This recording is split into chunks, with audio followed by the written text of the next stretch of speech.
like to contact the show, send us an email at liveonfourlegspodcast@gmail.com or get involved in the conversation on social media. Join the Pearl Jam Podcast community group on Facebook or follow us on Twitter at liveonfourlegspod.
Listening to Live on Four Legs, the live Pearl Jam podcast experience, featuring Mr. Stone Gutter.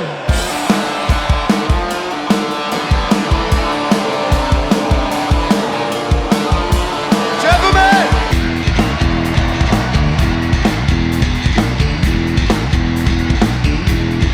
Mama Queen.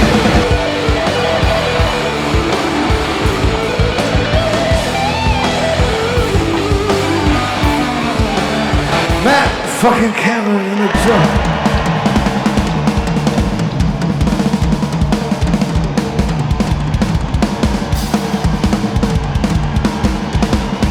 Mr. Boom Gasper.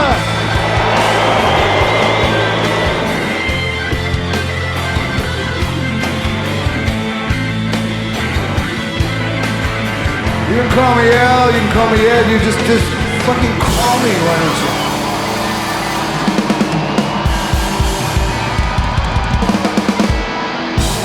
Guten Tag, everybody now. Welcome to Live on Four Legs, the definitive live Pearl Jam podcast. And if you couldn't tell by my introduction, yes, we're doing a show from Germany today. We haven't done a European show in a while, so you kind of have to draw into the customary dialect, so why the hell not? But this is interesting because we haven't really done a Germany show in a while. I think it's been over a year. We're going to talk about it a little bit today. Like, Berlin is a really hot spot for Pearl Jam shows and kind of a sneaky, great Pearl Jam city. And today we're doing the 2009 show. That happened in an interesting time. It was like they were in Europe. They only did a certain amount of shows, so you had to be in the right place, right time.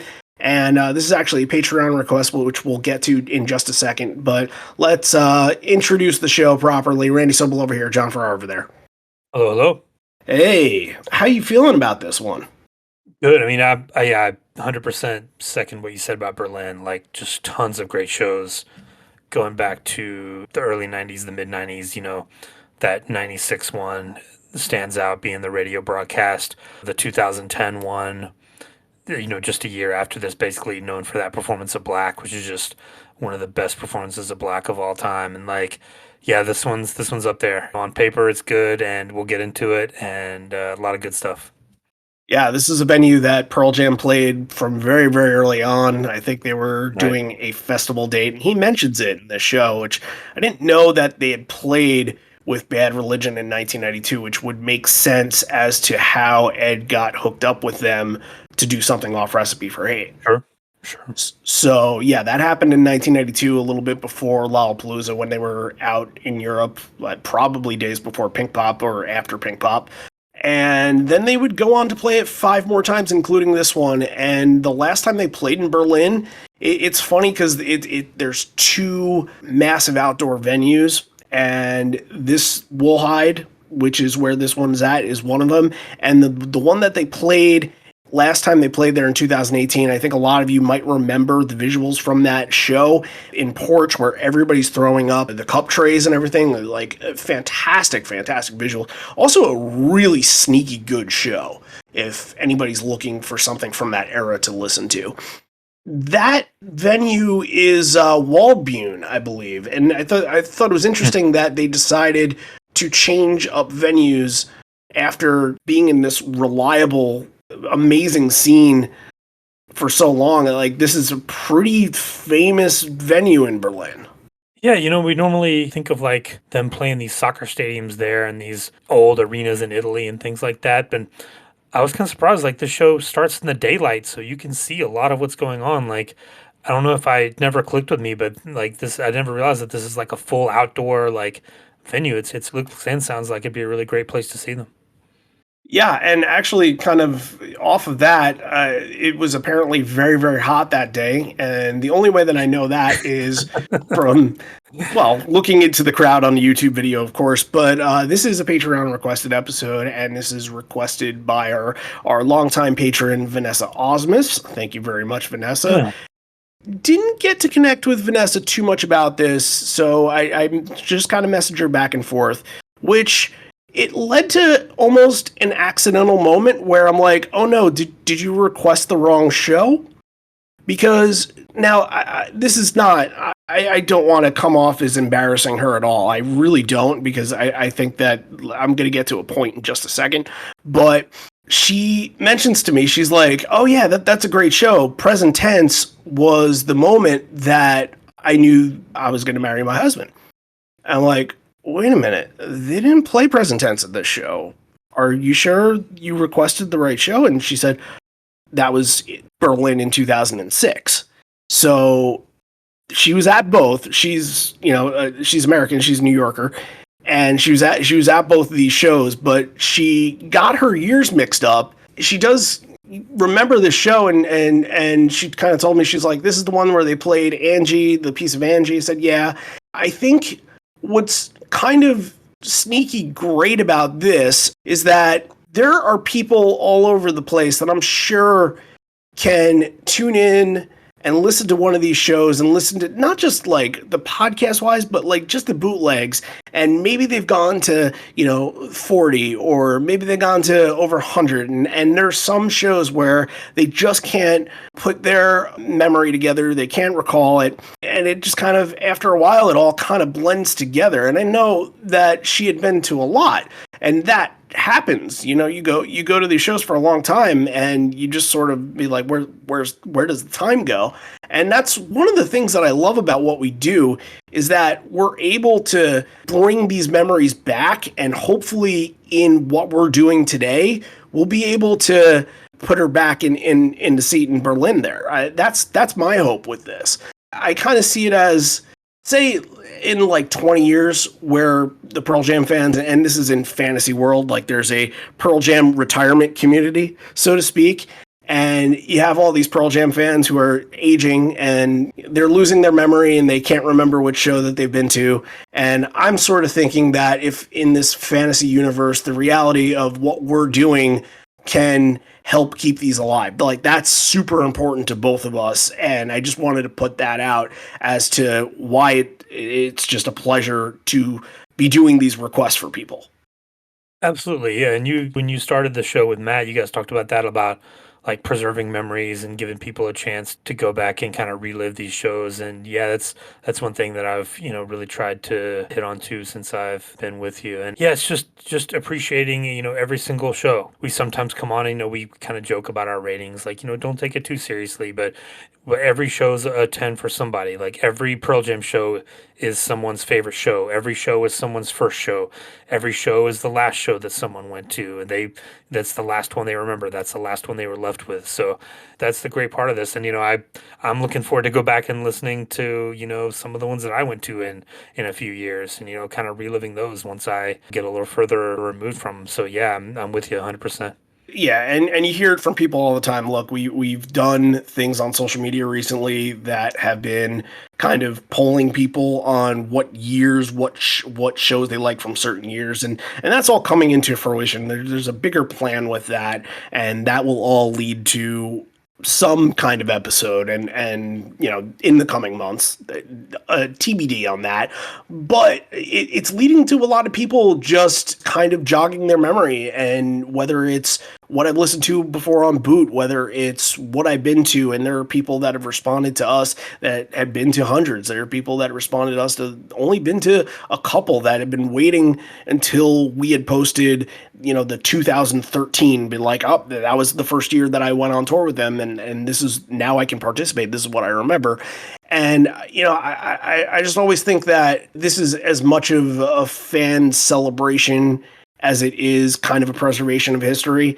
So anytime we get a show such as this, where we have the opportunity to reintroduce it to people, because this is one that I had listened to a little bit in pieces on Sirius before. I didn't realize this show kind of was as good as it was when listening to it. I think that this is, and we can get into this in a little while, but I think that this is probably vastly underlooked. I think so. I think a lot of people talk about that 2010 one, and you almost like forget there was one less than a year prior. That's a good point, because and we mentioned 2006, and they were in Berlin for 2006, same venue as they were for this one. They were in Berlin for 2012. They were in Berlin 2014, then 2018. So that's all bunched together. This is always a city that they seem to hit whenever they're in Europe. So it makes sense that things can get lost in the shuffle.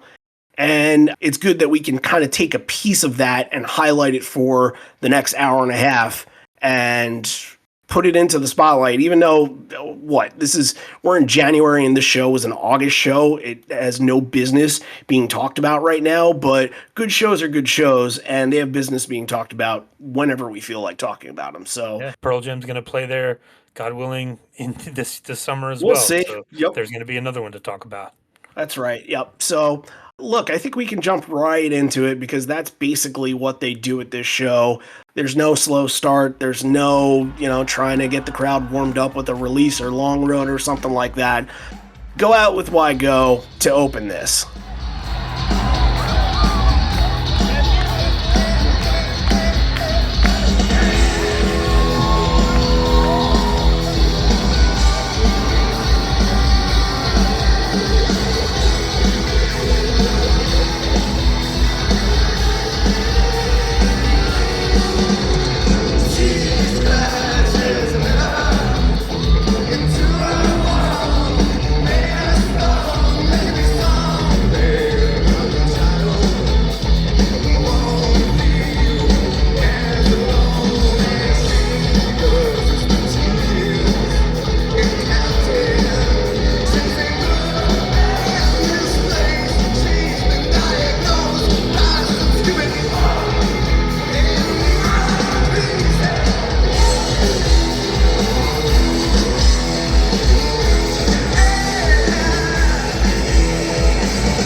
The drum beat and the bass kick you up. You see the crowd hopping up and down, the hey chants. Jeff is in what I consider to be action figure stance, where his leg behind the other, kind of like posed as if a Jeff Ament action figure would be posed. Classic Jeff pose, yeah.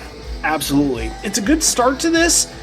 However, it had some time where it needed to get going a little bit, and I'm watching Ed, and I'm looking at him, I'm like, he doesn't look like he's too comfortable, or he's just looking sluggish. I didn't know what was going on with him. Obviously, it would all figure itself out, but I thought that in the beginning, the first couple songs, he had not found sort of an energy, or this is going to be something that he brings up later, he's looking out to the crowd and he's looking for things. He's looking specifically to make sure, because everybody is up for this right from the start, he's looking to make sure that there's safety precautions in mind.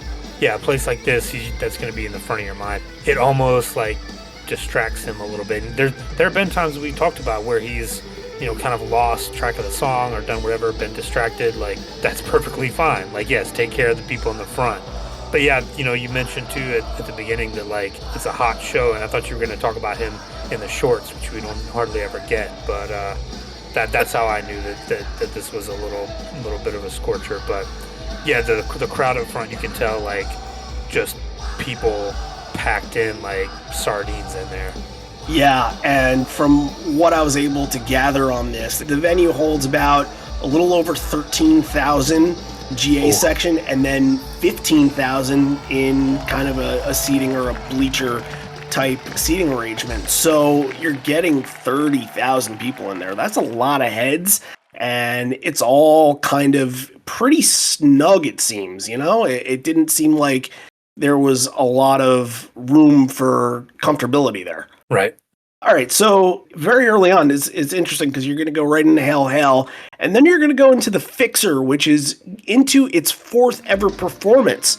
Talk a little bit about 2009 here, and they are just starting to introduce these Backspacer songs to the world. Got Some, I believe, debuted on Conan O'Brien. I feel like The Fixer was introduced before Got Some, but not live.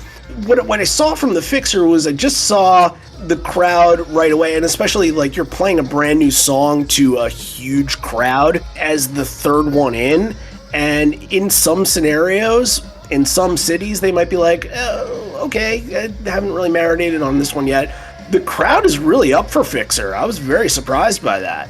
Yeah, they are, and this is one of those shows that's like, it's kind of a lame duck album show where like they've released some singles, but they haven't released the album yet, so you're not going to get any of the like album tracks like you would a little bit later on. But I think the album came out even not too long after. A month later, yeah. September 21st, I believe. September 20th, 21st, one of the dates. Right. The Fixer, you really hear Boone like on a piano. Yes. Sounding really prominent, and it sounded pretty good. And like a lot of the most anthemic Pearl Jam songs like didn't start out that way. Even like the early ones, kind of, you think of like Alive, which was not meant to be this huge anthem that it became. Even something like Why Go, a lot of those early songs, it happened organically, and you can't force things like that. And the thing that I always go back to on The Fixer is like it just feels a little forced. It was fine. I tried to look for something good in it, tried to look for something to hit on it, and I didn't hate it, but it just feels like it's forced, and especially here early in the set with Why Go and Hail Hail, it's like they're trying to push it into that category, and it never really stuck. Yeah, that's interesting, but also from the aspect of like watching Ed in the first two, a little hesitant, and then watching him in Fixer, he seems pretty ready to go, and he seems like, okay, the smile's on, and he's actually kind of excited to introduce a new song to this crowd. So that part is good to see. But yeah, it's not a bad or a good thing that it's here. I think like maybe even later in the set, it could get lost a little bit, and we can kind of possibly talk about that when Got Some comes. But hey, it's giving the song its due, and it's trying to figure out what it is. They don't know what it is yet. Right. It didn't end up being very anthemic, but for 2009, it was as close to anthemic as anything was on Backspacer at that and point. Like it just goes to show it's only been played once since 2015. Mm-hmm. So there you go. Right. One other point about kind of the early songs here. Corduroy followed up on The Fixer, and this is something that is kind of an ongoing theme throughout the night that it just threw me off just watching, is that Ed is using an Epiphone instead of his like patented Strat, and it's just such an odd thing to me because it seems like it's so uncomfortable for him. It's a big bulky guitar, and it's something that seems like so natural for Stone because he'll play bulky guitars like Les Paul and Epiphone. But for Ed, he's always using something like a Strat, something very light, something very thin, something that you could strum really hard off of. And I'm wondering in this era if he was just trying to experiment with a new sound and maybe kind of get off of that a little bit, which I think maybe he said, well, what works, and went back to the Strat for normal occasions. But it's most of these songs that he's playing this Epiphone. Yeah, it is weird. And we've kind of talked about that, different eras, especially, Stone will go through tours and eras where he'll get really attached to like an acoustic. And we've talked about, there'll be this era of Black, really has an acoustic feel, or this era of Even Flow sounds different on this different guitar. But it's weird because I wonder if he's, because we see Stone on an acoustic later on in this. I wonder if they were just trying to layer some sounds differently. Maybe they had just come off recording a new album and he maybe liked the way it sounded, maybe used it in the studio and was like, hey, I want to bring this out on tour and see how it sounds. But yeah, it is awkward for him because he's not like and again, this is going to sound like a slight, but it's totally not. He's not like a nuanced, fluid guitar player. Like his guitar playing is good because it's hard and he strums fast and he puts a lot of passion and effort into it, and that's the way he plays. And this guitar doesn't seem like it's a match for that. Like you kind of have to, the Strat seems more of like a match for him. So yeah, I agree. It comes off a little awkward. Odd, but interesting for the time period, and something that we don't really harp on too much is what and how they play. But one of the things for Corduroy, look, I think it was a little forced and a little hesitant at first until the ball was able to drop on it and you're able to kind of build the tension and you see all the hands in the crowd all clapping and everything and getting that major energy boost in that moment as Matt kind of takes over and Mike kind of takes over. I think up until that moment it was a little odd, but when is the crowd not going to take over on Corduroy? When are they not going to be prepared and ready for it? You mentioned the crowd. Did you see there's a moment where they're kind of panning across, everyone's hands up in the air, and someone holds up like a full pitcher of beer. I did not see a pitcher of beer. And I'm like, oh, we're in Germany. That's right. I kind of like kickstarted in my head like, oh, okay, that's right. We're watching a show in Germany. Well, it's August, so it's basically Oktoberfest over there. Yeah, exactly. That's how it starts. So, yeah, very, very cool. So, Ed, look, I don't know how fluent you are in German. I'm 0%. No. Yeah. So, same. And I'm sure it's not much because he struggles to speak German. So, it's probably just like, thank you for inviting us to this place kind of stuff.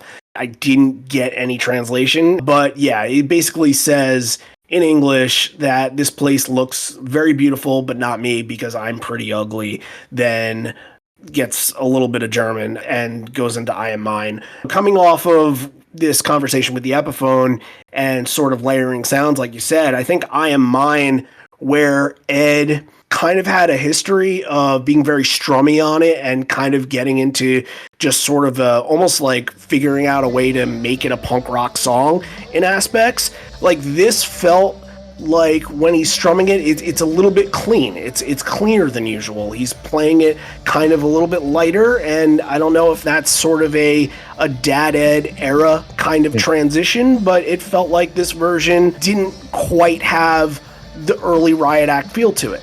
Every time we've done a 2003 show lately, I Am Mine's been a really good highlight because he's playing real hard and he's strumming hard and he's adding a lot. He adds a lot to the build, especially before the solo at the end, where kind of puts his heart into it. And you can kind of tell that like it's a moment like he's connecting with the song, and to not get that, I think makes a big difference. And like I said, it's got more of a cleaner tone, more of a lighter kind of. And it is a waltz. It's in 3/4, so it needs some of that hard edge to it to give it something and not make it sound like a waltz. I don't like it as much as the other way. I prefer like the harder edge version, but it's still I Am Mine. It's not Save You, so it can have a little bit of different feel to it. Right at the end of I Am Mine, and we always kind of like bring up Mike's solo and how maybe if it extends a little bit more, like just get that extra boost. But this sounded really good. I don't feel like the tone was set with the first 4 songs, but I feel like right at the end of I Am Mine into Nothing As It Seems, you were setting the tone for the kind of songs that were going to be played. The very atmospheric stuff, the stuff that just Mike can absolutely soar with what he's doing, and that's how he's going to approach this night. And we're going to see it with some big songs, especially Nothing As It Seems, which is, I think, the perfect song for the perfect moment. And there's just some touchstone moments from this show that you can go back on and be like, okay, this is a turning point. And Nothing As It Seems, I feel like, is the first big turning point from this show. Yes, and like the show, we're gonna get into it, is full of deep cuts. Binaural and Lost Dogs are tied for the two albums that get played the most here. It's insane. That almost never happens, and you're getting song from every album. They cover every single album here, which for 2009 was it wasn't what we have now, but there's only been 2 since then. There were 3 technically, but yeah, it felt like they went out of their way to make this a show for the fans in Berlin who they know are going to come back and see them. As Ed would say. They know these fans are going to show up. They know they've seen them over and over and over, and he's going to reward them with this set list full of deep cuts, and not just deep cuts, but some really good deep cuts that we don't get as often as we should. Yeah, and these deep cuts, it's not like they go on a run of like 5 in a row. Even though like Nothing As It Seems, Untitled, MFC, God's Dice, all there kind of does seem in retrospect like, oh, okay, like that's not very common.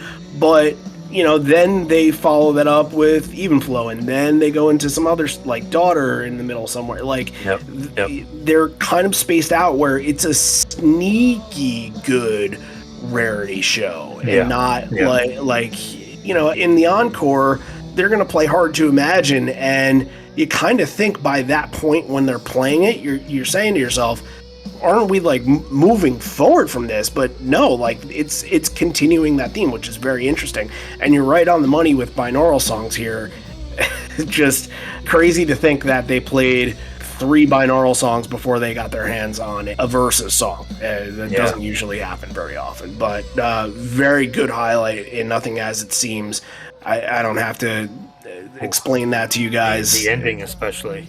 Yes. Just really gets to a really good place at the end. Right. It's just, and also, I don't think we should bury this at all, but the sun is going down during the song, so it's cool to see it evolve as the song is kind of going on, and it kind of getting darker, and almost like the tension is sort of building, and kind of they're playing towards it too, which is very good, which, I mean, just more credit to them for knowing how to just do that and doing it on the fly.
Gets us into, as mentioned, Untitled, MFC, and then would come God's Dice. We did MFC last week. It didn't have Untitled. It was before they were doing Untitled, very shortly before. But we did mention something with Untitled, that they didn't really have an extension to the back end of the song, because Untitled would be the extension in the beginning. However, and I think we should talk about Untitled first, but I'm going to finish that point in just a second. Untitled being the lead into this, like, I always love when they do a little bit of something different. They can kind of change the lyrics a little bit and maybe like extend it, make it a little bit longer, but that's what they do on this one.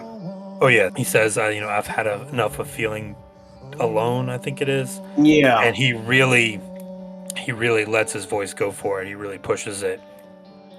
I love Untitled. I think I had it in my top 25 when we did that list.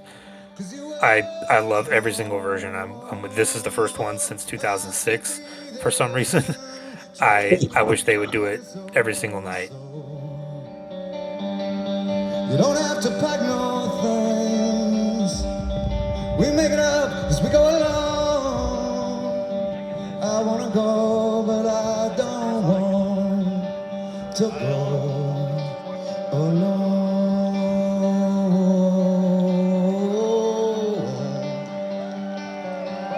With you, oh, I could never feel alone.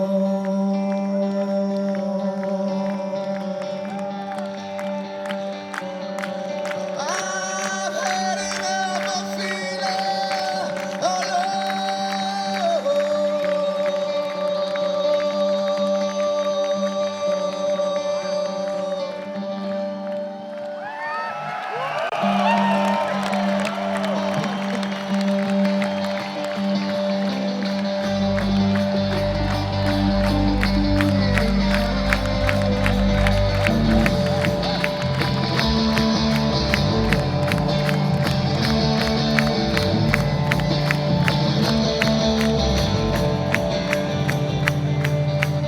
sliding out of the verse and we're driving.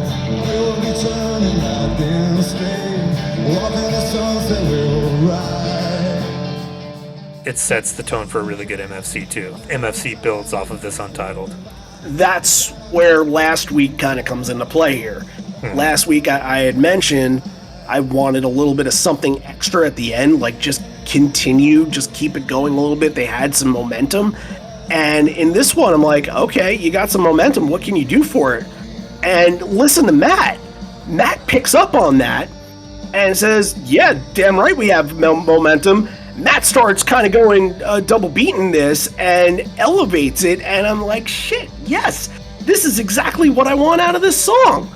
It was perfect. I got nothing else. It was an absolute perfect version of this song. Well, I'm gonna make the alarm sound for the Stone solo alert because whenever you get these Yield songs, you're gonna get a Stone solo, and one of the best MFC solos I've ever heard. And really, I think the solo is what leads to Matt kind of feeling, let's up the pace here. Let's kind of work off what Stone was doing. And yeah, it all worked together perfectly.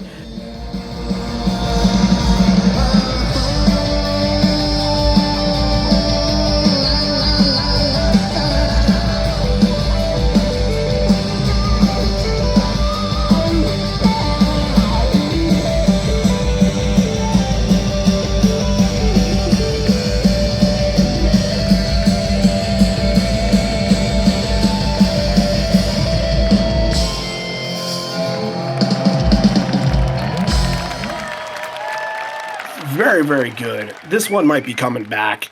I don't know. There's a lot of great moments from this show, but this one might be coming back in some capacity. Would not be surprised. Yeah, and God's Day's following up. Like, I didn't think that this was like the most pristine version of God's Day. Like, it had its like clunky moments. They end up landing the plane fine on it, but from a binaural deep cut, like you're just happy that it's able to stick around. Yeah, absolutely.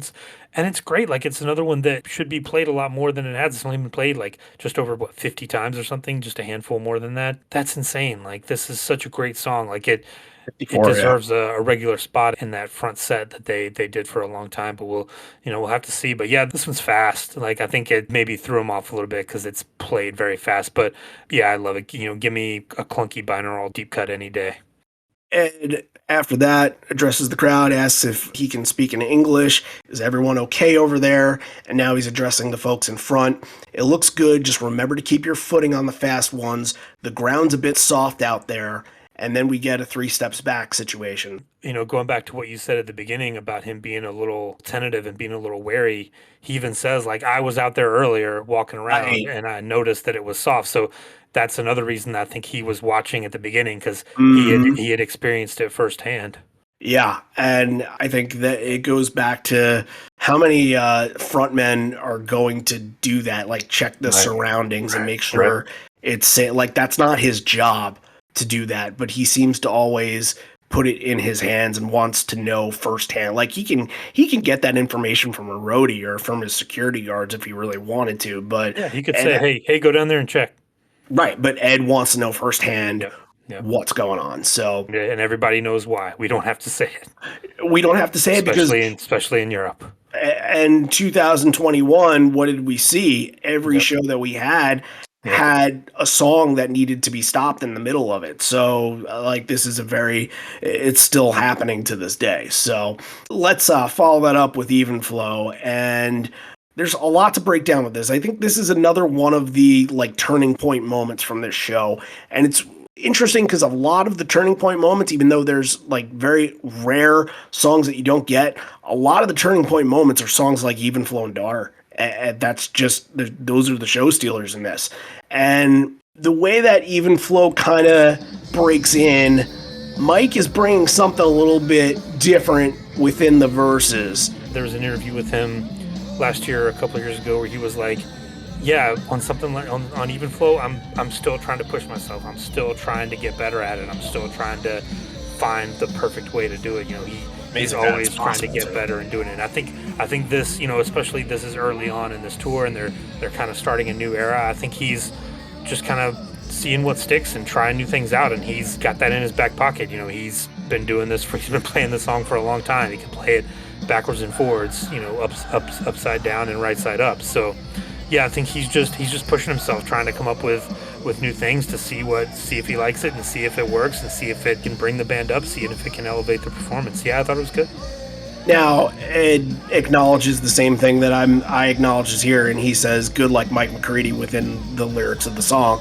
And then obviously kind of the next key moment from this is the way that he goes about the solo. And in the same fashion as Nothing As It Seems, just sort of letting it ring out and just letting it go and opening it up. And then once it's opened up, meltdown, completely torch the stage, and you know, just go on his just rapid hammer-ons in a groove.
Let me just say this, because we mentioned Stone in MFC. Stone has a little bit of something different in there too. Yeah, I was busy listening to Matt Cameron. There's a lot of things about this version that's very good. I mean, Mike is in full obliteration mode while everybody else is kind of stepping up their game, you know, putting an extra mustard to it. Matt always seems to do it. Matt and Mike are congruent with this song, and hell, Jeff does it too. But like Stone is bringing a different rhythm. You know, this is probably what, a 6-minute like solo section is about like 5 to 6 minutes long. What would you say? 7 minutes. 7 minutes. So you have a lot of room to work with. Probably 4 minutes of soloing. Yeah. Right. So you have a lot of room to work with here, where everybody's mixing in what they can do, and Stone does something. He is usually so dead on with that rhythm, keeping up with what Mike's doing, but then he just decides to do something different, and why the hell not? Make it sound good. And of course, at the end, Ed just kind of says, I don't need to do anything. Everybody else did their job. I'm going to let the crowd do my job. Starts chucking the microphone in the air and just tossing it around, and this is an amazing visual and an absolute show stealer from this whole entire show. Yep, I was just going to say showstopper. Yeah, it's funny how a song like this can still do that after nearly 30 years at this point. Honestly, I think it's happening more often when we do these, like within every 2 to 3 even flows. There'll be one week I'll be like, all right, that's the checkpoint of the main set. And then now you have a version where, okay, now I'm paying attention. Now I'm turning my head more often than not. That's how high the bar is set for this song. Yeah, there's a reason they always play it or 9 times out of 10, they're going to put it right in the middle of the set. It's the anchor. It brings the whole thing together. Like, they know it's going to be a big moment right in the middle that they can count on. Right, exactly. And I think everybody counts on it too. And I think it's also, again, like calling it a checkpoint almost. Like, people can kind of hear that and they can be like, okay, here's where we are in the show. Everybody kind of knows how the show flow goes. And once even flow hits, they're like, all right, we're at like song number 10. We're getting X amount of songs left in this show, X amount of time. This is how much energy I need to preserve. Onwards and forwards. We talk about it all the time, the pre-even flow part of the set and the post-even flow. That's right. I mean, you first half, second half, that's how you break it down. Right. How are you going to follow up on that, which is right here what we're about to get into. So Ed says that's Mike McCready over there, that's Matt Cameron over there, which of course after even flow is pretty standard, and Stone. So Ed was hearing the same things that I was hearing. The subs are working tonight. That's Jeff. And then everybody, of course, is going to follow and say, boom. I said, well, Boom is not in position. He thinks he was smoking something left over from Rotterdam. And the next one is about not having jobs in the U.S. And then starts to kind of ramble a little bit before stopping himself. And that gets us into one of these little gems from this show that we almost never talk about on our show, from the Avocado record, Unemployable.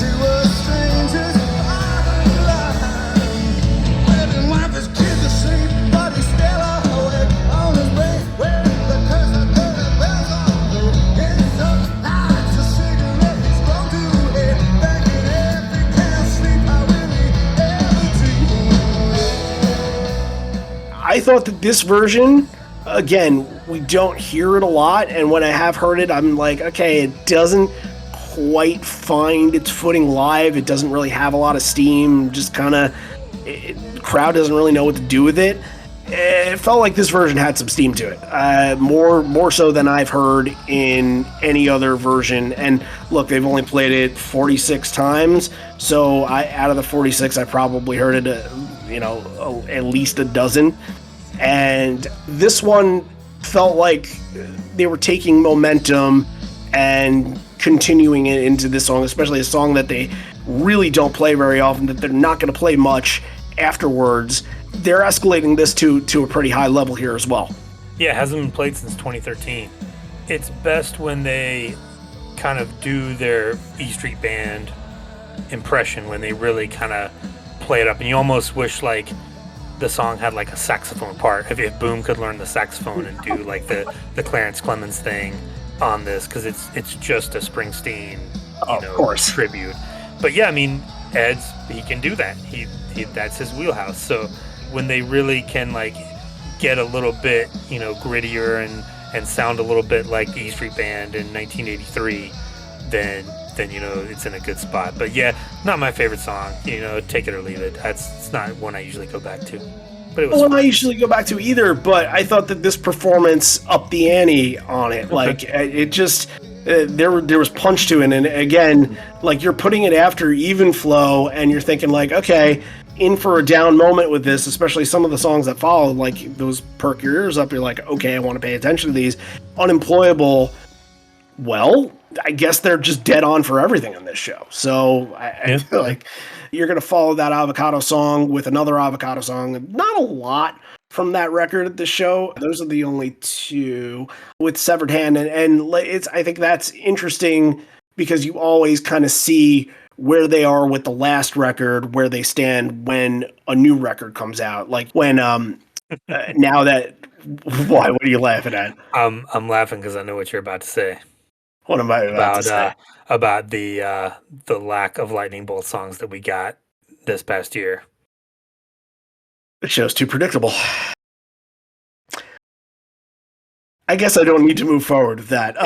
Severed Hand, just little things that you pay attention to in this. Ed has some moments here where he picks up the guitar in places where he doesn't usually pick up the guitar. And Ed, in Severed Hand, picks it up to do the intro, puts it down, kind of like the same thing he would do in Porch, and then picks it back up in the solo to kind of bring another sound to it when Mike is playing the solo, and it kind of speeds up a little bit there. Again, the crowd is just energized. You don't have to play major hits all in a row to contain this crowd. Like, they are on the ball for everything, whether it's a deep cut or we're about to see in a minute or so one of the biggest hits they have. Yeah, I mean it's Berlin. I mean, like you mentioned, it's kind of a low key great value. It's one of the best, one of the best crowds, one of the best places they play. We talk a lot about Chicago and New York and Seattle, but Berlin might be the place that's had the best shows over the years if you added them all up. Sneaky good. It's sneaky good, and I think it's just because nobody, you know how Americans are. They're going to put weight on New York and Philadelphia and Chicago and those kind of places. Most of our requests come from those areas of the country. And we don't get a lot of Berlin requests. We would love more Berlin requests. What have we done? Vanessa's been to a couple. She's got the right idea. Yeah, exactly. Like, if anybody's in Vanessa's shoes, please, drop us a line. But this is the right kind of show for this crowd. And even when you play this kind of set list to a crowd in one of the other cities that we mentioned before, I don't know if they keep it up the same way that Berlin does. Maybe. I'm just going to throw that out there. Yeah. Okay, Light Years is kind of back-ending this little section of uncommon mid-2000s album songs here. My thought on Light Years here is that it just seemed like you don't really get versions of this song that are just like full drive. They usually have some kind of passionate tugging at your heartstrings, like a tinge of emotion to it, and Ed's vocals aren't really telling that story. It's more of along the lines of just getting through a song, like, and in a good way getting through a song, but he's not going for a certain emotional mindset here. But there are different things that happen. The intro's extended. Mm-hmm. They kind of, somewhere in the middle, they miss the bridge, but then they find the way onto it. Like, Ed, Mike, and Jeff have a moment during the bridge. Like, there's some weird things that are going on in Light Years that you don't usually hear. Yeah, I thought this was fantastic. Did you really? Okay. Oh yeah. I think this is really good, and I love kind of the 2000s version where the emotions are very high up and it's very loaded and heavy. And this one, again, is different from that. And the extended intro, I think, is very good. It reminds me a little bit, of the Untitled NMFC, where he's just kind of taking that opening riff and just kind of stretching it out and playing with it a little bit. It felt like it had a little bit of a bounce to it. Like you said, it rocked a little bit more than Light Years usually does, which I think doesn't do the song any harm at all. I think it's great. But yeah, you mentioned that moment, when you're watching this and you see, once that bridge hits, you see Ed kind of turn around and Jeff is there and Mike comes over and they have a little bit of a moment where they're all kind of together and just going for it. And you see Stone off to the side, like looking up at Matt and doing his thing. And it's good when Ed, he has to just release this energy and he gets on at the end and just starts doing like the extra thing, like the whoa, just adding that little bit of vocal at the end. It's very, very good. This is an upper tier Light Years. It's not, we've talked about Pink Pop 2000, like the best ever, maybe some other very good ones. This is up there. That's interesting because I usually don't. I'm usually pretty organic with this song. I like its original roots. I like it. Sure. staying kind of with the melody and having more of the emotional tie to it. So this threw me a little bit, but It almost felt like, I love the Puzzles and Games demo. It felt like this was channeling a little bit. I know not they've obviously forgotten all about that by this point, but it felt like when it hit to that part where it's like where Puzzles and Games the part comes in, it felt like almost a little bit of like the Given to Fly influence and stuff like that, where it was able to kind of hit that and soar a little bit, like what might have been, had Puzzles and Games stayed on and become the song.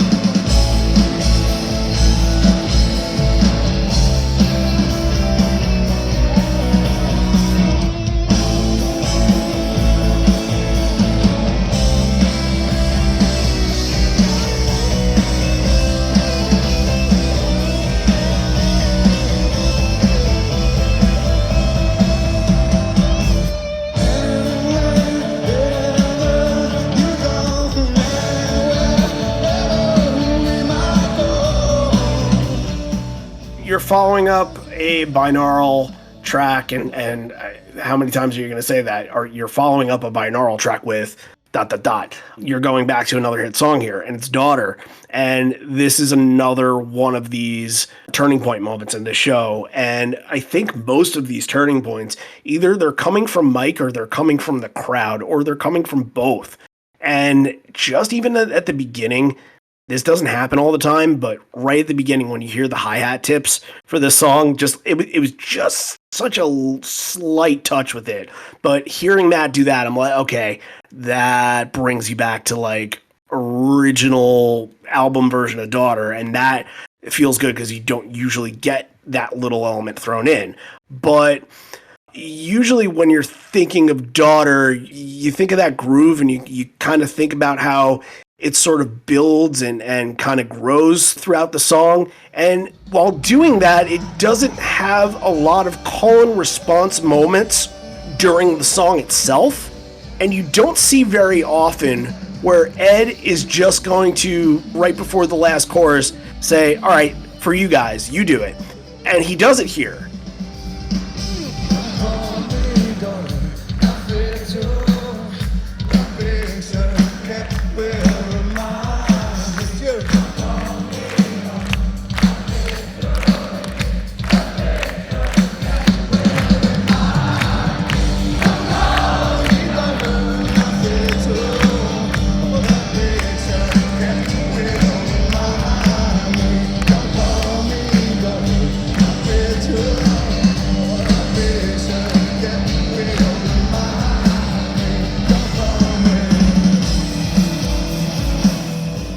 I think he's just recognizing that this is one that they're clear on, that they're singing louder than ever, and he's building a new moment out of this song that you don't usually get. That's very good.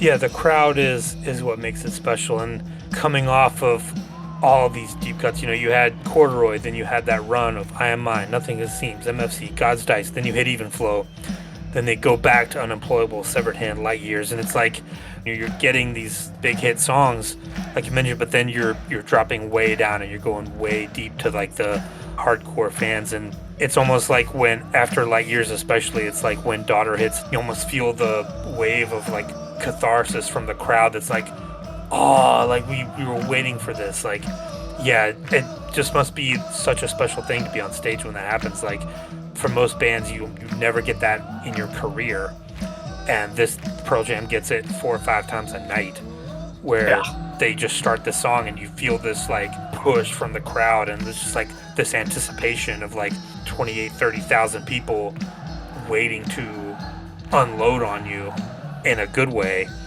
And yeah, it just turns the performance into something really good. And Ed's really good at channeling that and taking it and like turning it and like letting it being that outlet for this crowd to like release that into something. And he knows when to do these call and response things and when to challenge these crowds. And yeah, it turns into something really special.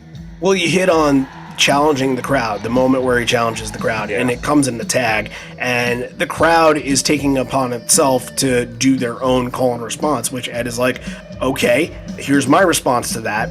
It's kind of like a, here's how high I can get, here's how loud I can get, match what I can do, and then Ed is just like, okay, all applause to you guys. And it's just an amazing moment when he stops to acknowledge them, almost like, I have nothing left in my arsenal. You guys have just destroyed and knocked everything down. So I'm gonna just sing Blitzkrieg Bop because I know you guys will rip this apart as well. So they do a little bit of hey ho, let's go on this. He always has to do Ramones when they go to Germany. Yeah, of course, yep. And he goes down to the bottom. He goes down in the crowd during this. I don't know if he dropped his wine bottle or handed it off. He seemed to like get it back at the end, but he doesn't end the song on stage, which I didn't know what was happening in between them. But Ed acknowledges the great singing and prompts the audience to sing on the next one, which has only been played 5 times, which happens to be Got Some, the only other Backspacer song of this show.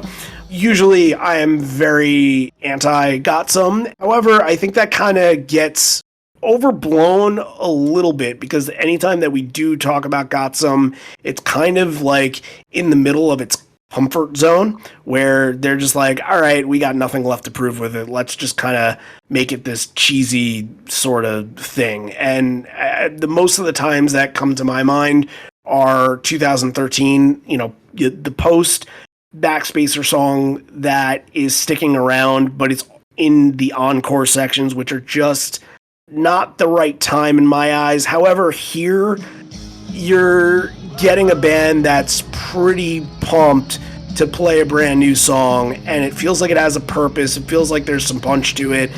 There's some drive on it. And at this time, I didn't hate the song at this time. I was digging it at this time. And look, this is a Saturday show, I believe, because the show that I went to in Chicago would be a Monday, and that'd be 9 days after this. And I was prepping for everything for that show and listening to Got Some and Fixer on repeat, so I would be able to be ready for those songs when they came up in Chicago. But yeah, that's where they are with this one here. They're just trying to impress the crowd with it. Yeah, just another, and it's got that new shine energy on it. And I remember, watching it on Conan and really liking it and being like, okay, this is kind of a fun thing. I'm excited for this record. And it didn't quite work out that way, but early Got Some is fine. It's got some energy. It's got a little kick to it. Yeah, sounds good. You're going right back into the deep cuts though. Yeah, and Ed's gonna comment on that. The song being older than that one. If you hear the crowd in the beginning of this, the reaction, it sounds like everybody legitimately has the same like, whoa.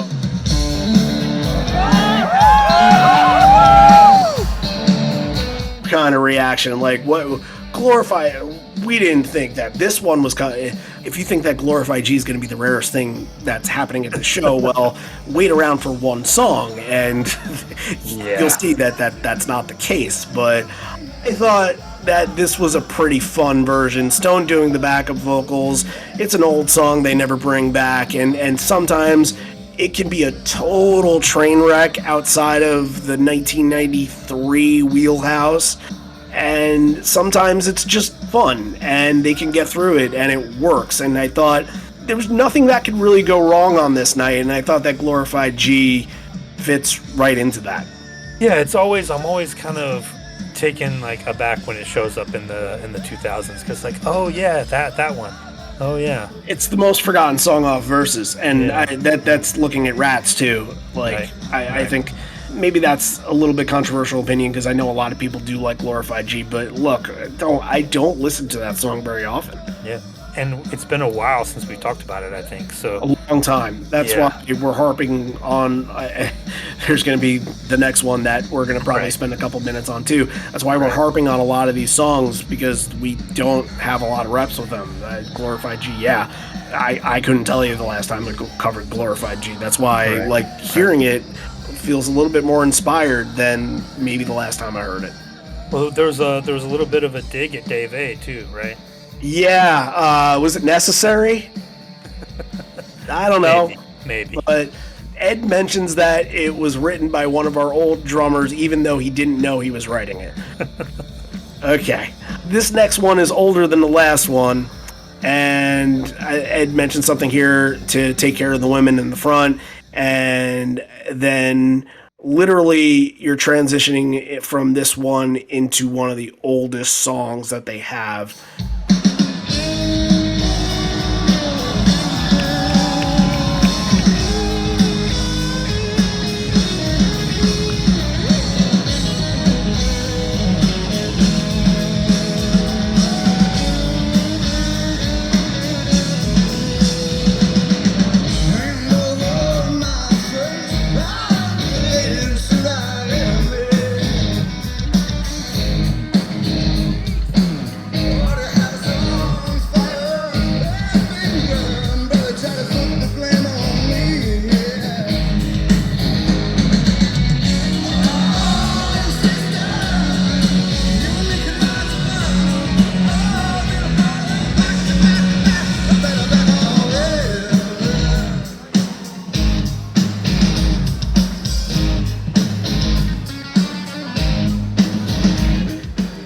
So 2009 is sort of the revival tour, yeah, for Brother, and the reason that is because the Redux that came out, and we didn't have, at least, and maybe you can shine some light on this because I actually don't know the answer to this, but when Lost Dogs came out and you guys heard Brother, the instrumental version, did you know that there was a version that had lyrics to it? Yes. Okay, that was circulated around? I think it was out there. I think you could find it. Yeah. Okay, so all right, so that wasn't a surprise to anybody in 2009 when they released like the Evil Little Goat and the 2000 Mile Blues kind of tracks. Right. And the Evil Little Goat you had on the demo, it was out there. I think people knew. Okay. And we knew they had played it in '91, so it had to have lyrics. Right. Yeah, and that's the Florentine Gardens version.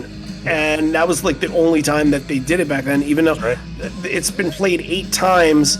And 6 of them happened in 2009, so... Just ridiculous. Yeah, it's just another weird happenstance thing that just happens with this band. And dropped in 2010. They obviously, Yeah. A lot of those at the show. What means do they have to go back to it? Yeah. It's tough to sort of explain this, because it's not a deep cut that people are like, oh my god, Brothers want. It's not Alone where people have like a good attachment to Alone, or like Fatal, or Other Side where people are like genuinely surprised. Yeah, people are like appreciate these. Brother is sort of one of the lower spectrum deep cuts. Again, it was another one where it's like, oh yeah, it's not like, oh, I remember this one, it's awesome. It's like, oh yeah, that's okay. They're gonna play that one. All right, cool, I guess. Cool, got this song, and this is one they actually ended up playing at the Chicago show that I went to. Right. So I'm thinking to myself, because I'm relatively, fresh Pearl Jam fan at the time, I'm like, oh, this is something that they probably do more often than not, or whatever I was thinking then. I don't, maybe I thought it was a treat. Who the hell knows? But it was at least familiar in my head because of the Redux that was out. Let's end the main set here. This is going to be a big main set ender and another turning point moment. That's Insignificance. It's going to be Into Do the Evolution, but really the highlight is absolutely Insignificance. It captures the way that you're ending this main set, which is just capturing a big stage, a big crowd show, capturing a big moment. And Insignificance, and it's funny that Insignificance is the one to do this, because you're thinking, yes, this main set is very binaural heavy, and Insignificance being sort of the stamp on that, and ending it in such a, the song is splitting hairs, everything that happens in it, you're getting the same crowd reactions that you would get in the other songs. Like a crowd in the US, you might not get that for a deeper cut song.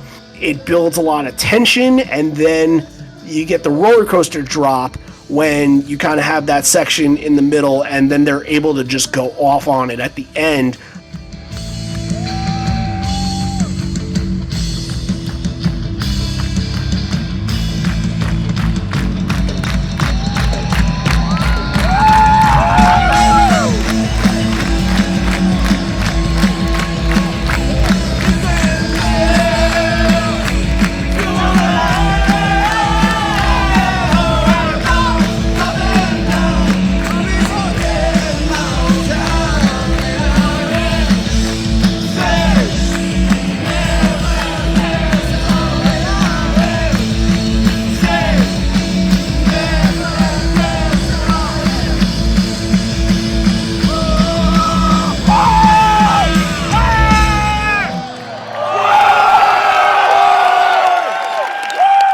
The whole song was a fantastic display of taking a song that wouldn't usually be a big moment song and making it part of that big moment. We talked about this, and this has been high on my list lately. We talked about this song at the Showbox show in 2002 and how everybody was bouncing up and down to, like, you saw everybody in the crowd was moving. You don't get to see exactly what the crowd is doing in this for this song, but I envision that it's not much different for this.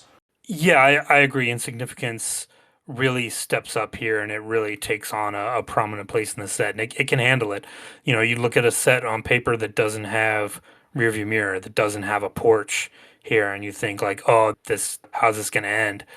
And yeah, Insignificance is one of those songs that it could play a much more prominent role in a set if they let it, if there was room. But there's almost just not room for it among these other, huge, big, touchstone moment songs that they have. But here it kind of gets a chance to shine and gets a chance to be in this penultimate spot here in the set and get the spotlight a little bit. Oh yeah, it holds up great. This is a top-notch performance in Significance. Like, you can hear just Stone and Mike together, just the way the guitars are playing. It's everything coming together. I really, really like this a lot. And especially, you've had so many deep cuts in the show to get something like Insignificance and all these binaural songs. They didn't have to do this here. They could have easily thrown in a rearview mirror or a porch, but they chose to put this here. And I think it just shows that they know what they have in the song and they know they can go to it when they need it. Again, it's another one that should have been played twice as much as it has been.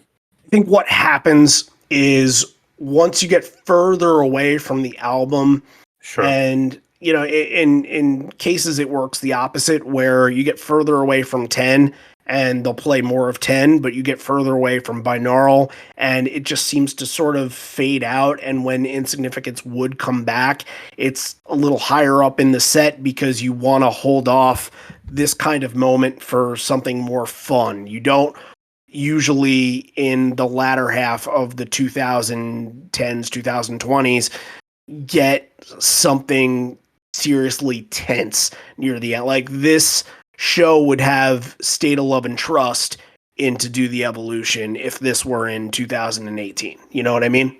Yeah. It just doesn't have the same weight to it. I'm impressed by this. They're going to play it 23 more times after this version. I wouldn't have guessed that. I would have guessed more like 11. So, and it also kind of gives Do the Evolution the moment to just relax, let the hair down a little bit, have fun. You go from one sort of on your seat kind of intense performance to like, okay, now we can take a big breath. There's a sigh of like relief and like there's joy in Do the Evolution. There's jumping up and down and there's a great Stone solo. Ed is wasted and in good form. And it's just a great way to leave this crowd a very, very good crowd wanting much more. Yeah, I actually, I'd like Do the Evolution closing a main set. Like you said, it's another chance for this crowd to have a moment. Obviously, it's, again, we talked about this whole set is just hit, deep cut, deep cut, deep cut, hit, deep cut, deep cut, deep cut, hit, deep cut, deep cut, deep cut. And you're ending on a big, big hit song here with Evolution that the crowd's going to get into and give them a chance to get moving around. And yeah, it does the job. I think it's really good. And especially that it's not going to be like a 9-minute performance of a porch or something like that, that it's going to be something real short, real sweet, that isn't right. That isn't going to extend. Like you kind of know how to preserve your energy. Yeah. I good for this moment. Good closer for this type of set for sure. okay, we're at the encore. Let's pause for station identification and talk about some things that are coming up over on Patreon and liveandfourlegs.com and possibly other places. But before we get into any of that, I want to send out two big thank yous to two brand new patrons, and that is Steven Lanza and Dan Stroup. So thank you both for joining on the Patreon train. We're just excited to have more people aboard that are interested in the content. We heard from both of them too. They happened to message us, and I can't remember if it's Dan or Steven, but one of them said that they joined up to Patreon after listening to our Missoula episode, which happened to be an episode that I wasn't even on. So thanks, great. guys. Making impact when I'm not even there. Like that's great. I guess it shows the strength to the show. But yeah, awesome. It's just great to see more people just take an interest, and you guys take interest, then we take interest. That's just how this thing goes. Our Patreon exclusives, we did like the VMAs 93 a couple weeks ago. That's out there, and the plan is to do a Crazy Mary Evolution very soon. We're working on it. We're in the middle of it. Things kind of, they pause, they continue, they pause, they continue, and the evolutions are really hard because we want to make sure that we do them exactly right and we don't miss anything. And Crazy Mary, every single version is about 8 to 9 minutes long, so it takes much longer than the average evolution episode. So it's going to take maybe a couple more weeks before we get that out, but that is something that we're working on and we're working hard on right now. But yeah, if you are interested, look, our evolution list now kind of grown into 16 songs, from anything from Immortality to In My Tree to Given a Fly to Rearview Mirror, Release. Like all of these songs, what we do is we break down the whole entire live evolution from where the song started to how it grew to how the fans reacted to it to some of the stories and to what it is today. And I think it's said from a lot of people that are very dedicated listeners, their favorite thing that we do. And I think it's the favorite thing that we do too, because it's kind of like a research project for us, almost like, you know, when you're going into your master's and you want to write kind of a thesis statement, that's equivalent to what our thesis statement would be. If that's kind of highbrowing it, then whoops, sorry. But that's just sort of how we feel about it. Like I'm somebody with a bachelor's degree. Like that's all I got. So if this is the research that I got to show for the rest of my life, then sure, what the hell, you know, it's on record. So I guess that's fine. But if you want to listen to those episodes, they're all over on our Patreon platform, patreon.com/live on four legs. You can download the Patreon app and search for Live on Four Legs, or you can actually go to our website, liveonfourlegs.com, the Concertpedia, and go anywhere on the website and you can pretty much see a little sidebar that says become a patron, and all you gotta do is sign up there and you can actually listen to the content and probably find the content much easier on liveonfourlegs.com. You can sign in right there and listen to the Patreon content while you're surfing the website. So just cool stuff, and hopefully more of that will come. But something that is sort of a side project, I suppose, the Brad or the Wellwater conspiracy of Live on Four Legs. I suppose I'm getting into doing YouTube stuff now. We haven't really promoted our YouTube channel at all because it's just kind of rehashing the podcast and putting what is usually on Apple and Spotify and wherever else onto YouTube, and there's no actual video there, but there isn't much, and I have this webcam that I want to put into good use, so I'm going to try doing some stuff. It's going to take it not very seriously. I'm going to put not a lot of effort into it, but maybe somebody somewhere will think it's interesting. So just make sure that if you're interested in that sort of stuff, just look for the Live on Four Legs YouTube channel. I think that's all you got to look. Just search for Live on Four Legs. There's nobody else called Live on Four Legs. So that's all you got to do. Yep. And again, keep checking that website, liveonfourlegs.com. We'll have our 2014, the rest of our 2014 Concertpedia reviews up soon, and then we'll start working on 2013. A lot to do, much to be done, but back to the rock. Got to finish this show first. Before we continue, let's take a breath. Well, that's already what we did, but that's Ed speaking, not me. Thanks so much for this response and the exception. Like I mentioned early in the show, that we played here with Bad Religion in 93, which I didn't think was right, which I was correct about. It was 1992. And Bad Religion, they're still good, but Religion is still bad. We didn't practice this, but right before we went on, we decided we would try this one anyway. And this one is B-Girl. It's another lost dog. It's another that we haven't talked about in ages. And it's also another that I never have much more to say than it's a nice little performance. And it's a nice moment where Jeff can play acoustic and sit next to Ed. And it's a different vibe on stage. It's 2.5 minutes long. It's not a sing-along by any means. It's not like a crowd participation song, but it's nice and it gets you into the next thing. Yeah, it's just a fun little thing. Like, it's just a throwaway, almost improv that they never thought was going to turn into anything from that Rockline show. And to see it kind of have this life after that has got to be just so weird for them. And just something, yeah, like you mentioned, Jeff gets to really concentrate and try to not fuck up on the acoustic guitar, not an instrument that he's used to playing. So a lot of times you'll see a Just Breathe here. You would see that Not there yet. A month later, or like a Footsteps or something where it's something with a little more weight to it. But this isn't that kind of show, so I think if it does the job, gets you right into the next one. It's a deep cut show that's going to have a song that is played only for the 10th time, and think about in the next 12 years they would play it 15 more times. Right. So it's one started. Right. It's one that's more on their radar. So especially I've seen it twice. I've seen it. I've technically seen it once, but it doesn't count as a stat because they were sound checking it at Wrigley, and I was able to hear it. So it's not going to be much different than that, but I can't put it on the stats. That's getting you into Better Man. Ed has the crowd taking on Better Man, and I had a thought on this because I thought it was very, very interesting. Listening to the crowd compared to the crowd that you get in the U.S., you can specifically hear all the individual European accents in this crowd. Like, it's...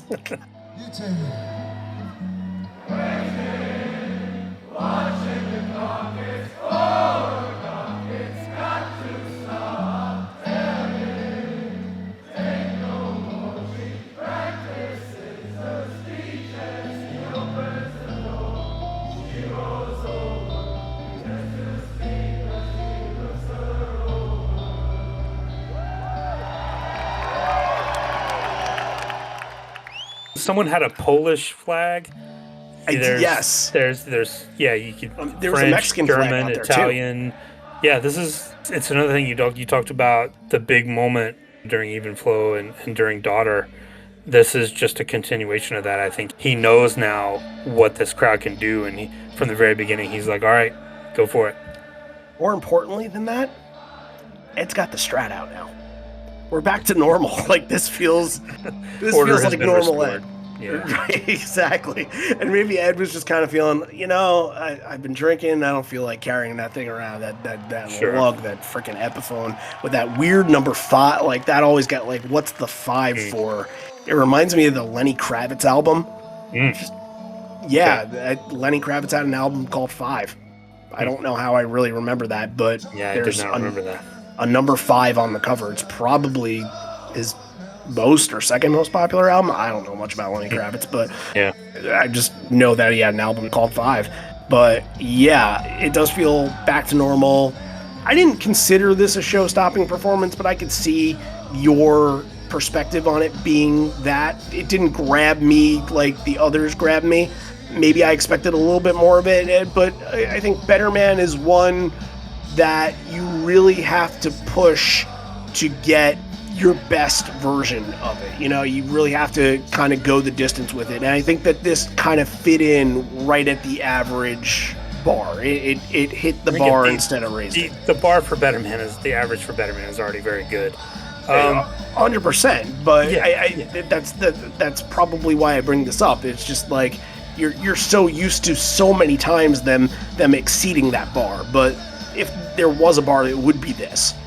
Yeah, I think it's, you mentioned the guitar switch, and I think I talked about earlier, where Stone will go through these phases of playing acoustic, and he's got a pedal where he can, like, fake acoustic on his electric guitar, but this one, for Better Man, he actually does have the acoustic guitar. So I thought that was interesting, kind of giving it a different kind of layer of sound, and maybe that's why it didn't have the full, like, kind of Who triumphant sound that it normally has. I thought Boom's organ sounded great, sounded really prominent up front, added a little bit. This is a little more, maybe a little more textured and a layered version. It didn't have maybe the bombast like the Townsend windmills that it normally gets, but still very good. I thought, again, anytime the crowd's gonna grab this thing and take it, and he doesn't have to offer it to them, they're gonna take it. That's always really good. Following that up, Ed speaks like a 4-year-old in German. I got nothing on that because I'm not even at a 4-year-old stage in German, and that gets you into Given a Fly. Good pace, good flow, starting to speed up at the time, but this version's still within the range of earlier versions, still within that. It didn't really have that accelerated movement yet. But however, Given a Fly is interesting because you're kind of taking some mid-tempo stuff and you're kind of going Better Man, Given a Fly, which you think that Given a Fly would kind of get you back into one of those fast songs, but they reverse direction here and they go to Hard to Imagine instead, which honestly, I think I mentioned this earlier, that it's a complete surprise because you think at this point within the encore that you're kind of done with the deep cuts, you're done with the rarities, but they're just like, no, we're not done yet. We're not done yet. And they pull out a version of Hard to Imagine. It's kind of like no other version that we've heard of this before. I don't know of any version that does anything on this, and we did the evolution for this, and somehow we missed this one. I don't know how. Yeah. But well, I think we were focused on 2008 a lot, which is when, you know, the song came back and got played a lot, you know, almost Opener, every night right. on that tour. Yeah, opened up a lot of those shows. And yeah, this one, it starts off a little awkward. Like, it felt like they were a little bit rusty on it, you know, hadn't played it in about a calendar year. But, who cares? Like, it really, really picks up. And again, Boom on the piano, I thought really added something to the beginning part. Sounded very good, and it has almost like a stomp to it when it gets to that middle part. Yes, okay, so there is kind of like, instead of letting that chord out like that, no, usually that last chord is held out. Instead, it's kind of stopped, and I thought that, like, that's what you're saying with that stop. They kind of stopped that, and you're like, what is going on? Where are they going with this? And then midway through, Matt's kind of opening this up, driving the pace a little bit more. Ed puts the guitar on. When do we see this in Hard to Imagine? I don't remember ever seeing this happen in Hard to Imagine before. Yeah. Can't think of one. The elements from Boom, the elements from Mike, and this version is just reworked in a way that we didn't pick up on when we did the evolution, and I'm like so disappointed that we didn't capture that, because there were only 37 versions of the song played. We should have been able to pick up on this, but like, this is just a whirlwind, and even at the end, it kind of has its own little reprise. Like, Stone is playing the beginning of the song back to the crowd while the crowd is clapping along with him. Like, there are some really just moments that take you back in this. You're just like, what direction did they take this in? Yeah, and it's interesting because, you know, this is another one that you got in Chicago 9 days later as an opener. Pretty normal. And it kind of went back to that 2008 version. Exactly that, right. Yeah. There was none of this. And then they wouldn't play it again until Berlin in 2012. So, yeah, what are they doing? Very strange, kind of how these things end up working out. It's like, I'd like to see one of those notebooks. He's got some interesting stuff, you know, tracking in these notebooks. What I will say is, the 2005 shows, when they were doing Hard to Imagine in Canada, it was close to around the same spot, but it wasn't played like that. Like, this is a very uncommon kind of spot to go Hard to Imagine into a live. Like, that's left field right there. That's alternate universe. Hard to Imagine is like the song off of Versus or something. Yeah.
when a live hits, you're kind of like, wow, I'm glad to kind of get something familiar back, something that feels like a natural Pearl Jam show back again. You know what I mean? Yeah, I mean, it'd been 14 songs since you had something from 10 all the way back to Even Flow. And normally there'll be, we had Brother from the era, but normally there's that big one near the end of the main set that gives you that moment. But here we didn't have that. We didn't get a Porch, and he didn't get a Black. So, yeah, live feels like come up for air, come up and take a breath. It's like, oh, okay, here we go. All right. Fun version, Ed doing a look at us. We're all still alive, going out into the crowd a little bit, playing chicken with the mic stand and just kind of waiting for that moment where he can just smash it on the stage. Big and that show in Chicago, they played it in the same spot, closing out the first encore. And when you hear it there, and we talked about it last week, you're like, this opens up all the possibilities for what Encore 2 can be. So let's just segue into that. Okay, so Encore 2 is going to start out where Ed is greeted to this crowd sort of singing this droning sound. It sounds like almost like the way that a college basketball crowd would sound when a guy's taking a free throw. Sounds a little bit like that. Very like sports stadium, yeah. Mm-hmm. Like Maybe a soccer penalty thing kick. A little bit. Yeah, that's probably a more accurate description. But Ed kind of follows along in the same route that Daughter was, where he's kind of matching what they're doing, and then he starts beginning to control the crowd, like has this just sort of hold over them, and it's odd and it's kind of cultish. Oh, he could absolutely have a cult if he wanted one. I mean, he's not far off. Yeah. He just doesn't really give in to his followers as much as most cult members do. But yeah, that was interesting. And Ed thanks them and says, we're figuring out how to plan for the next tour. A few years ago, they were supposed to play a show in Italy. You think of the 2000 I'm not sure if this was 2006, 2007, because 2007, they did a short run of European shows that kind of get pushed to the side and forgotten about. And they did a lot in Germany that year. Dusseldorf, and there's like Abeck or something like I can't remember. Neuhausen, Abeck, some festivals, yeah. Right, and a lot of Germany, a little bit of Italy. And this must have been 2000. No Italy in 2007. No, okay, so when was this show supposed to be for? 2006 or 2007? I would think probably 2006, because it looks like 2007 was pretty jammed together. I don't think that was more like they did Portugal, Spain, Germany, Poland, Austria. Well, if you're doing Portugal and Spain, Italy can kind of go with those. Then Denmark, Netherlands, Belgium, right. That doesn't make sense. Those don't make sense with Italy. Not a lot of space. Like, these shows are pretty jammed in. You had a couple that were back to back, so I think it's probably 2006 because they did 5 shows. Yeah, the Imogene and Cornice shows. But also, when you think about the Verona show, and this makes sense, like the big storm came out of nowhere, destroyed the stage. Some people were injured that night, and Ed is mentioning one that's in recovery who's on the side stage. And I just have no recollection of this story. It seemed like it was a festival show, but the way that he makes it out to be, but I'm not sure what it is. But you think of Verona, and Verona had a storm during that, and they kind of played through it. I don't have a lot of information about this, to be honest with you. Yeah. And it was just something I knew I wanted to look it up before going into this episode, and it just time kind of escaped me, and wasn't until now that I'm realizing, like, oh fuck, I should have gotten more information on it. But yeah, this is kind of like a mini incident here, sadly enough. Here's the 2006 schedule: Bologna on the 14th, Verona on the 16th, Milan on the 17th, Torino on the 19th, Pistoia on the 20th, and then Prague on the 22nd. There's not a lot of room for something there. Yeah. Like, that could potentially have been 2007. Maybe could have opened that tour. Looks like there was fans injured in accident at Italian festival 2007. There was cancellation in Venice. In Venice, okay. Yeah. Pearl Jam's performance on June 15th, 2007 at the Heineken Jammin' Festival in Milan, Italy was canceled due to a strong tornado that hit the park. Wow. Yeah, that, 2007 is not, like you mentioned, it's just not a year anybody talks about. And Yeah. this thing that you would consider kind of, a mini tragedy is just forgotten about. That's, look, one of my goals for this year is to do something from that tour because it's just so weird. And I think we actually picked something from Germany, but maybe we'll get to that when we get to 2007. But the way that they're kind of breaking into Encore 2 is with a little Rolling Stones. They're going to do this Angie intro into Small Town.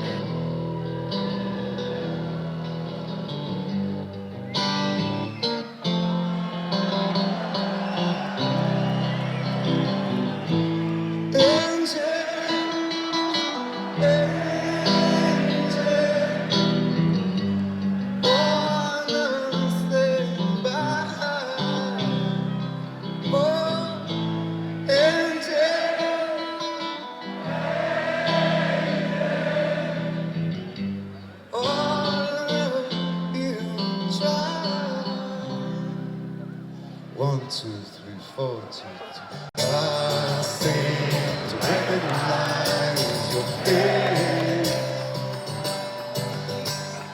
Wanting familiar here, I can seem to place here. And an anthemic version of Small Town too. Ed starting out with Stone, and then the rest of the band kicking in, and the crowd getting invested once they kick in. And I think it's good for this kind of moment because everything that happens on the stage feels huge.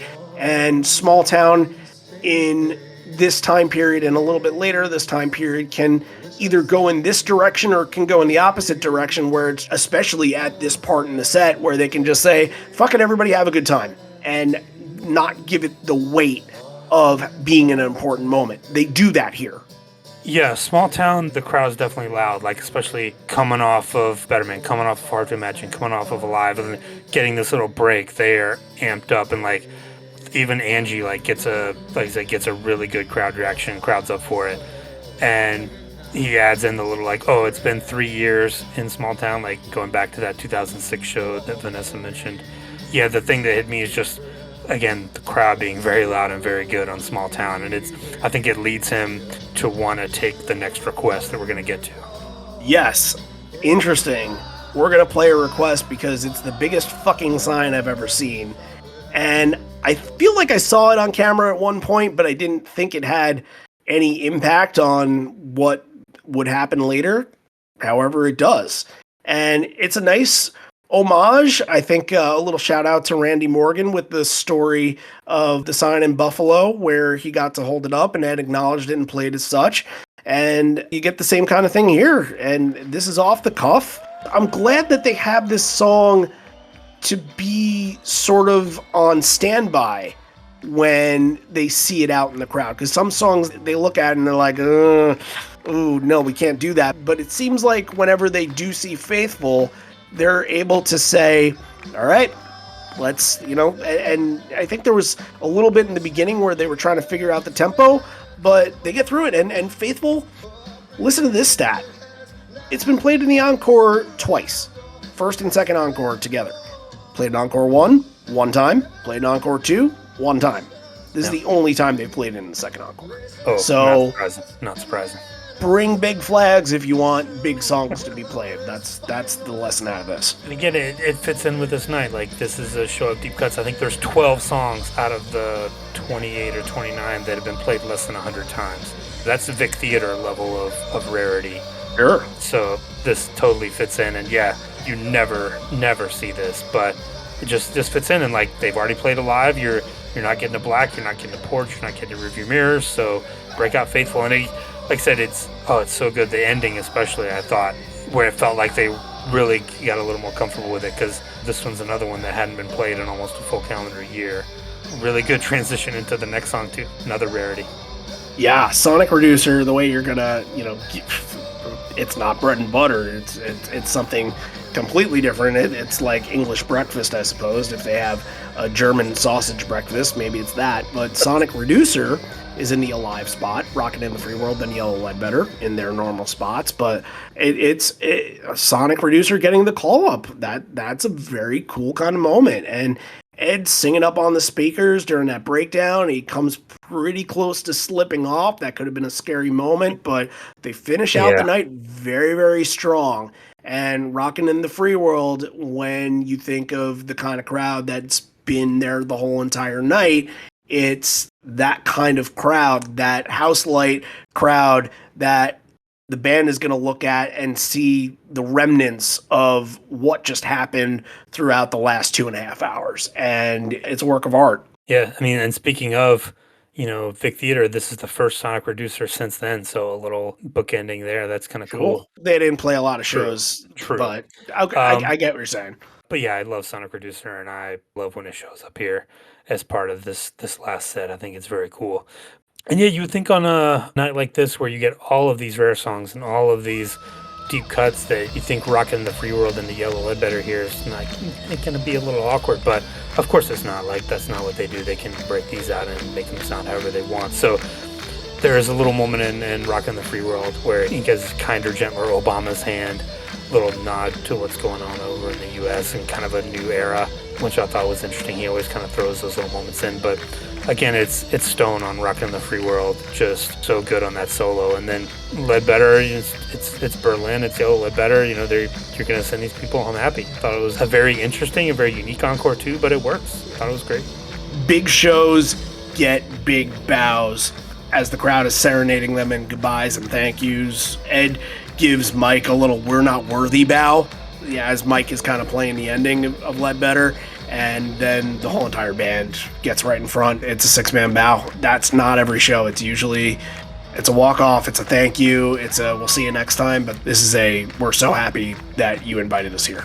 Big moments that kind of ties together what is a pretty massive show, which has a lot of moments and is going to be very interesting how we depict 3 of them. So I think you're up to go first on both accords in the rotation here. So I give it to you first. My top 3 are Hard to Imagine. Number 2 would be Light Years. And number 1 is Untitled MFC. We said it would come back and it did. Yeah, this is tough. I have a hard time not putting 2 binaural songs, especially because you didn't take them, in the top 3.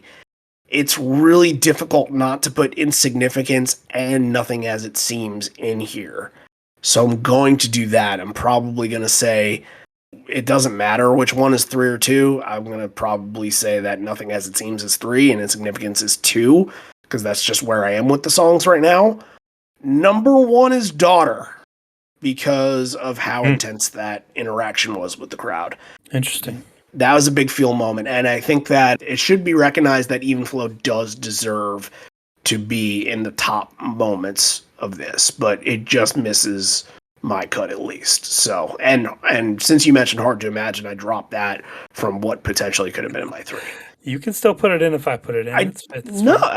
But it's like it's almost like it's a top 6 in a way. If you have, then you kind of just make a top 5, and what kind of fun is that? You want more, so yeah. Okay, now we get to a rating.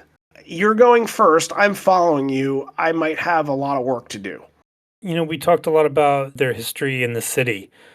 In 1992 and 1996 and 2000 and 2006 and, to be continued later this year. And just a city that's full of riches of great Pearl Jam shows. And this was no exception. It's on paper, it looks like a weird, disjointed mess of deep cuts, but it works. It's anchored by some songs that do the job, and they're up for it, and the crowd's up for it. It's a great night. I'm giving this a 10. Oh man, you're putting me on such a tough spot. Oh, just go with your gut, man. My gut wasn't 10, but it was the wheelhouse. And the big moments that happen at this show in other shows don't hold this kind of weight. 10. It's not a perfect show by any means, but it's it's a 10. We have our first. It's upper echelon. I mean, the 1996 show, instant classic. 2010, a lot of people go back to that one. 2000, fantastic. But this one's got, for the people who chase those deep cuts and those rare songs, you've got that stuff here. And for the people who want those big moments and the songs that they love and the songs that they listen to and grew up with, it's got that as well. Like, that's why it gets into that upper echelon for me, because a lot of shows like a Vic Theater only work on one of those aspects, but this one has both. So it's just a great listen. It's a great watch. It has some really, really good moments. And yeah, on a tour that's in an era that's kind of overlooked because, even just by us, because, Backspacers, not something that we go back to often, but this one was a pleasure and a joy. So yeah, it's up there. So Soldier Field, MSG 1998, the Berlin from 1996. Mm-hmm. I mean, I can kind of go on into a bunch that... Gorge 95. The Gorge, 2005. Yep, the Gorge.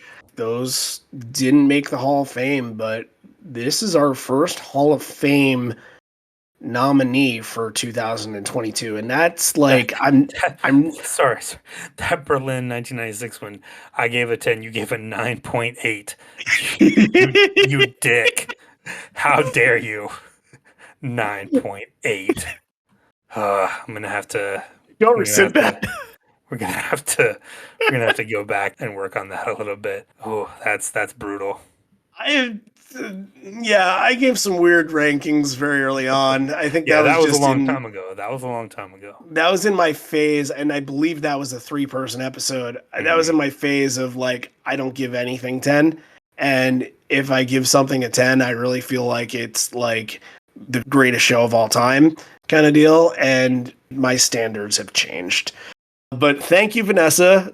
Vanessa, you have inducted a show into Live on Four Legs' Hall of Fame here, and a show that, again, we weren't really sure if this was the correct one, but I'm just going to point this out now, that 2006, because I didn't quite mention it, but present tense at that show is when Jason proposed to you right in the middle of the song. And that's a wonderful moment. I can't wait until we do hit up that Berlin show that we can get to it and talk about it. So I hope you enjoyed this. I hope this opened up a lot of memories for you. And again, going back to what we were talking about in the beginning, like sometimes this stuff just kind of passes you by over the years, and you go to so many of these that, some of them you just all kind of meld together. But yeah, I hope you kind of jog your memory and were able to enjoy this. So, and for anybody else that fits in the same boat, hopefully that happened for you as well.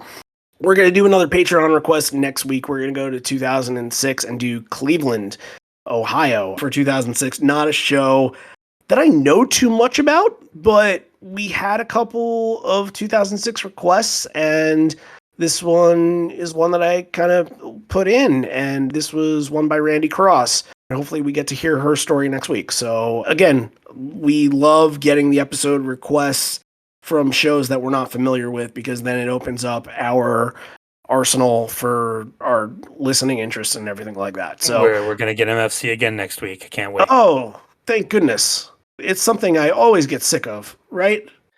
No, wrong. No. We didn't even mention any gnawing today.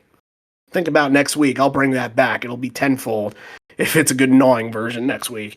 But like we've been doing for the beginning of January, and we're going into February next week, and for part of February, we'll be doing this. We'll be hitting up more Patreon requests, like we mentioned in the middle of the show. That's part of the Patreon package, is that you get to request an episode for us to cover on the show. And for anybody that is a patron right now that hasn't put in their episode request, please get it into us. So the quicker you get it into us, then the time comes that we have an open spot, we can potentially put it in there. And that's what we're looking to do, because we have some that are on hold. We have a lot that we're trying to get in for 2022. We have a lot that we can't get in for 2022. So we don't want it to get to the point where you request it for 2022 and then we can't get it in 2023. So let's make sure that everybody has something in. So we're in the mindset of, okay, where can we make time for this?